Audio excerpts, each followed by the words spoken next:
Hi guys, today I'm doing a video on portfolios that was requested of me, so you can see what's in one, what you can put in yours if you feel like it, just a basic idea of how to put one together. This is my third take of this video. It's really hard to like show a portfolio and take video at the same time.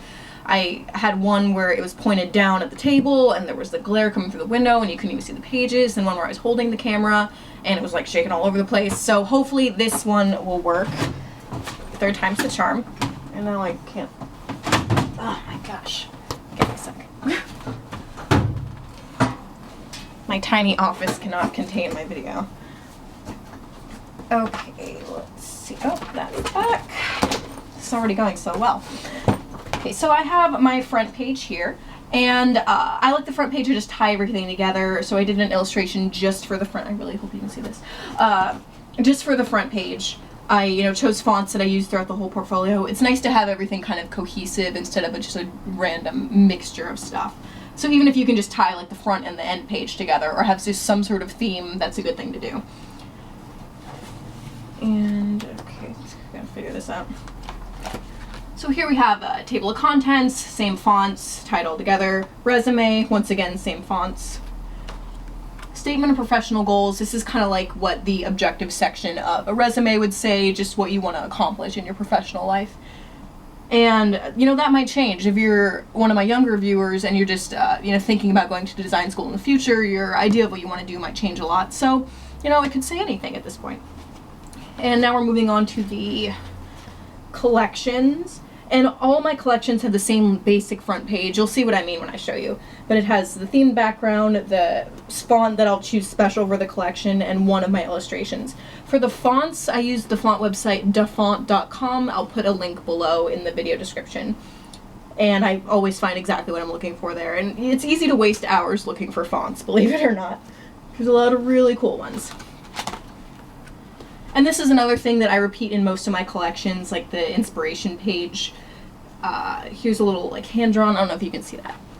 I did this by hand. It's like a little inspiration flow chart. It talks about color and silhouette and stuff like that. And I scanned it in and made it transparent in Photoshopped so the background would show through it. Here's the colors. And here's the collection. This is about as simple as you can get, just the hand-drawn illustrations. There's no digital flats, which you'll see shortly, and there's no real description. So this was my first assignment, actually. Might have been freshman or a sophomore. I don't remember. So it's only 3 pages. See, here it is again, same basic front page, illustration, themed background, font I chose special for it. The inspiration page, I actually, I found this really cool, like, transparent Polaroid template. I just Googled for it, so I'm sure you could easily find one. And you can put, any image in there, and I think it looks pretty sharp. So I use that on almost all my projects. If anyone is not super familiar with Photoshop and would like me to do a mini tutorial showing you how to do like the Polaroid effect, I'd be happy to do that, so just let me know. And here's another like hand-drawn little inspiration chart. I really hope the glare from the window isn't ruining this again.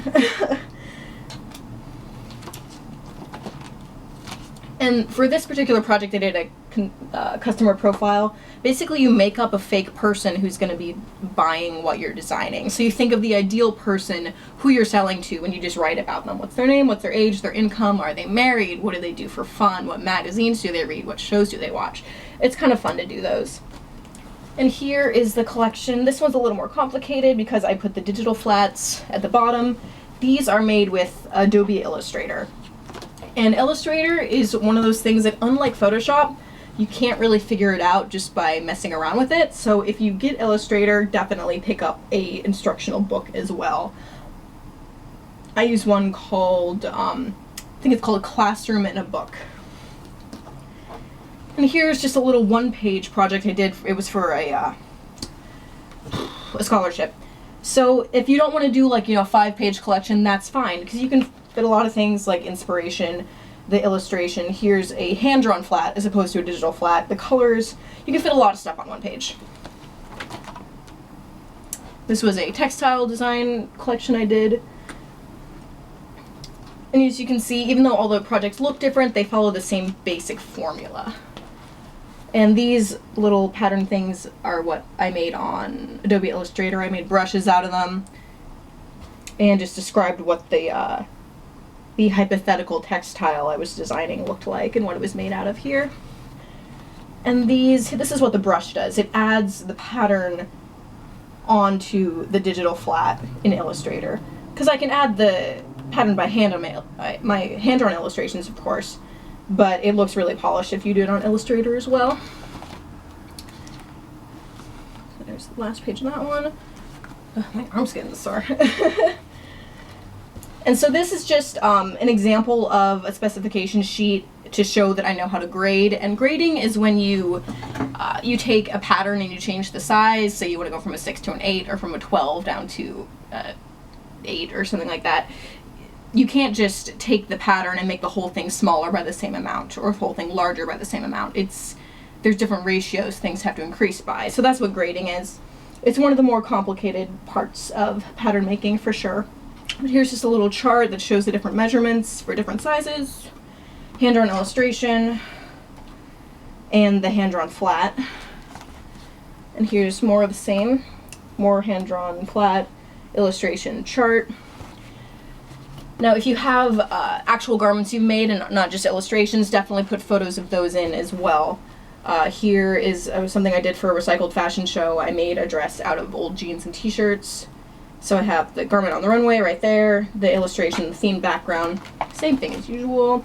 Oh, this is, I took it out and lost it, but this was photos from my senior fashion show, and if you want to see the garments I made, there's a video of my senior fashion show on my channel, so you can check that out. And here is one last project I did. I made this background is just symbols from the character map that I colored in Photoshop and did alternating background, the card suits to match the Alice in Wonderland theme. The inspiration page with the Polaroids, colors and fabrics. Here's the collection. For this one I didn't do any flats. Flats for some of these would have been absolutely insane. But I did a description of like what kind of colors and fabrics are next to all the garments.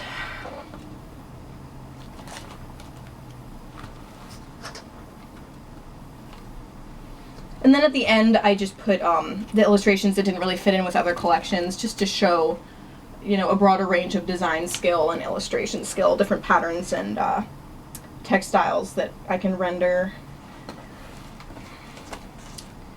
And pants. Perfect last page. Pants. Should probably change that.